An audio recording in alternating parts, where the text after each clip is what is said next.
जी, मैं हूँ वसीम जिलानी। मैं इस टाइम जो कंपेन चल रही है आबिद खान साहब की, उनके साथ साथ शामिल हूँ।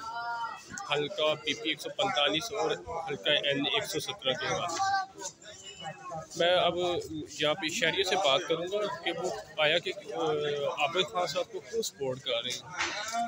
जी, आप बताएं कि आबिद खान साहब को आप क्यों सपोर्ट कर रहे हैं। इन्होंने हमारे देश में गया कि तकरीबन 12 से 14 करोड़ रुपए का काम करवाया। किसी गरीब के साथ ज्यादती नहीं की, हर बंदे का हक उसे दिया है, गरीबों के हक में खड़ा रहा है।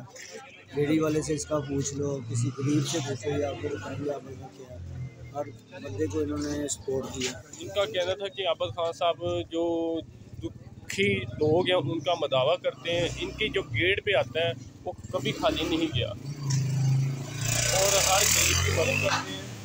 मैं मज़ीद जो यहाँ के इलाका मकीन है उनसे बात करूँगा कि आया वो आबिद खान साहब को क्यों सपोर्ट करना चाह रहे हैं। हाँ, मतलब कासिम साहब ये बताइएगा, आप आबिद साहब को क्यों सपोर्ट करना चाह रहे हैं। आबिद साहब को इसलिए सपोर्ट करना चाहिए, एज ए UC चेयरमैन इन्होंने बड़े अच्छे काम किए हैं। ठीक है, बहुत जितना फंड मिला है पूरी ईमानदारी से आवाम के ऊपर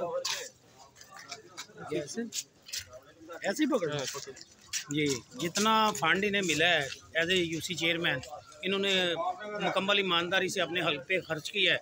और अब हम भी मजबूर हो गए कोई ऐसा कैंडिडेट आए जो जितना फंड मिले कम से कम हल्के के ऊपर लगाए। पहले जो MP हजरा यहाँ से मुंतखब हो गए हैं उन्होंने देखा ही नहीं। आप देख रहे हैं, विजिट कर रहे हैं, डोर टू डोर कंपेन कर रहे हैं कि गली मोहल्लों का क्या हाल है। किसी ने कोई इसके ऊपर फंड नहीं लगाया, जो फंड मिला है बस पता नहीं क्या करते रहे हैं। और MP और MMN की आपस की लड़ाई नहीं ख़त्म हुई। ये थोड़ी देर तक मैं आपको सारी हकीकत इंटरव्यू दूंगा इनके MNA और MPA के हालात के हैं और ये क्यों इन्होंने बर्बादी की है इस इलाके की। अच्छा, ये लारेक्स कॉलोनी के रुए रवां मानला खोकर साहब हैं। अब हम इनसे पूछते हैं जो डोर टू डोर कंपेन करवा रहे हैं आबिद खान साहब की। मानला साहब ये बताइएगा, आबिद साहब ने आपने ऐसी क्या चीज़ देखी जिस चीज़ ने आपको अट्रैक्ट किया। हालांकि इससे पहले आप किसी को भी सपोर्ट नहीं कर रहे थे, आप बैठे हुए थे, देख रहे थे कि मैं किसको सपोर्ट करूं। इनसे आपकी मीटिंग हुई, जिन्होंने आपको कन्विंस किया, वो कन्विंसिंग पावर थी, वो क्या था? इनकी इंसानियत है और इनके अंदर जो जज्बा इंसानियत है ना, वो बहुत ज़्यादा मैंने देखा है। इससे पहले बहुत सारे कैंडिडेट्स आए हैं लेकिन उनमें ये चीज़ नहीं देखी जो खुदा का खौफ और अंदर हमदर्दी और दिल में जज्बा ईमानी का जो है ना, वो सिर्फ इन्हीं में ही देखा है। बहुत सारे हमारे जो कैंडिडेट्स थे वो आए और उन्होंने जनाब इलेक्शन पे हमारे साथ बहुत सारे वादे भी किए, लेकिन यह कि 5 साल के बाद अभी तक वो इस गलियों में दोबारा नज़र नहीं आए। आज हमें वो फिर दोबारा इस बात पे कायल करने की कोशिश कर रहे हैं कि जनाब आइंदा 5 साल के लिए हमें मुंतखब किया जाए, लिहाजा ये बात हमारे लिए काबिल कबूल नहीं थी।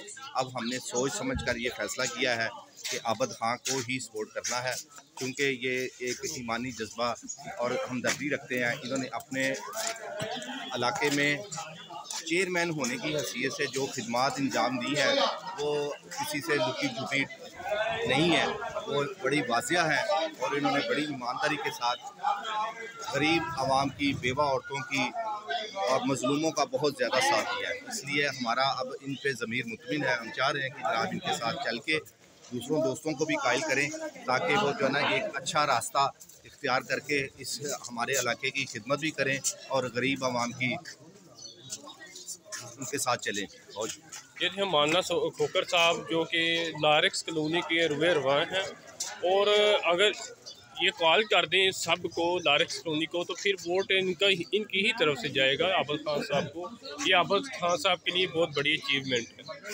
हम मज़ीद जो लारेक्स कॉलोनी के लोग हैं उनसे बात करेंगे, आया कि उनको किस चीज़ ने अट्रैक्ट किया है। ये बताइए कि आबिद खान साहब को क्यों सपोर्ट कर रहे हैं।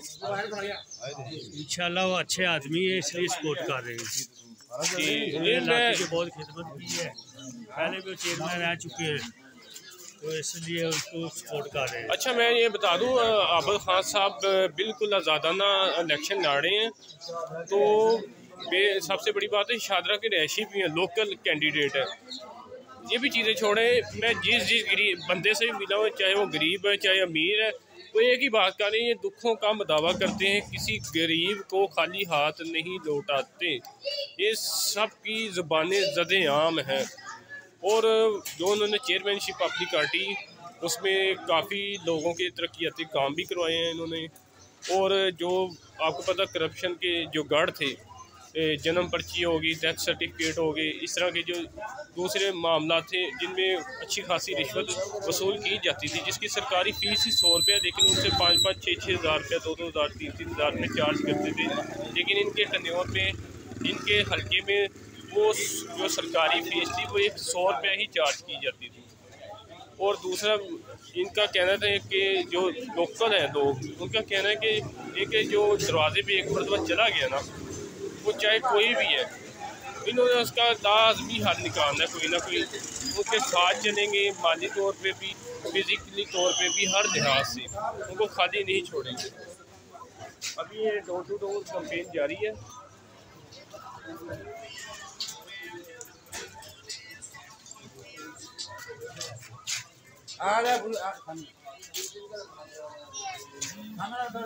लारिस कॉलोनी का रिस्पांस देख के हम कह सकते हैं कि अब्बास खान साहब ने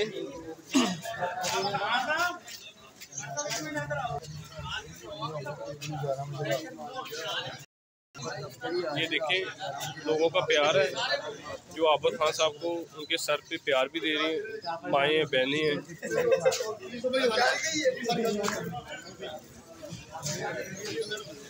हाँ साहब, ये लारिस कॉलोनी के लोगों का रिस्पांस देख के मैं तो वैसे हैरान तो हो गया हूँ। और सारे आपसे प्यार भी कर रहे हैं, आपके सर पे भी प्यार दे, दुआएं भी दे। ये मुझे लग रहा है कि लारिस कॉलोनी को आपने अपनी तरफ माइल कर दिया है। ये कैसे माइल किया आपने? भाई ये मैंने नहीं किया, ये मेरे अल्लाह ने किया और ये फैसले अल्लाह के पास हैं। ये जैसे वो जुड़ते जा रहे हैं, ये मेरा अल्लाह जोड़ रहा है। मेरी औकात भी नहीं है, मेरी सोच भी नहीं है। आज़ाद इलेक्शन आपको पता है जीतना बहुत मुश्किल है, लेकिन मुझे तो लग रहा है कि इंशाल्लाह हम जीत चुके हैं। मुझे तो ऐसे लग रहा है जैसे आप किसी पार्टी के थ्रू आप इलेक्शन लड़े, जितना लोग आपके साथ जोक दर जोक चल रहे हैं, इस तरह की सपोर्ट तो किसी पार्टी के साथ अटैच हो। मैंने इस तरह की सपोर्ट ना कई किसी हल्के में देखी है, ख़ासतौर पे शादरा की है हदूद में मैंने आज तक इस तरह का आज़ादाना उम्मीदवार इस तरह का टफ कंपटीशन देते हुए किसी को नहीं देखा। ये इनकी मेहनत है और लोगों की दुआएं हैं और बुज़ुर्गों की दुआएं हैं। अल्लाह हाफिज़।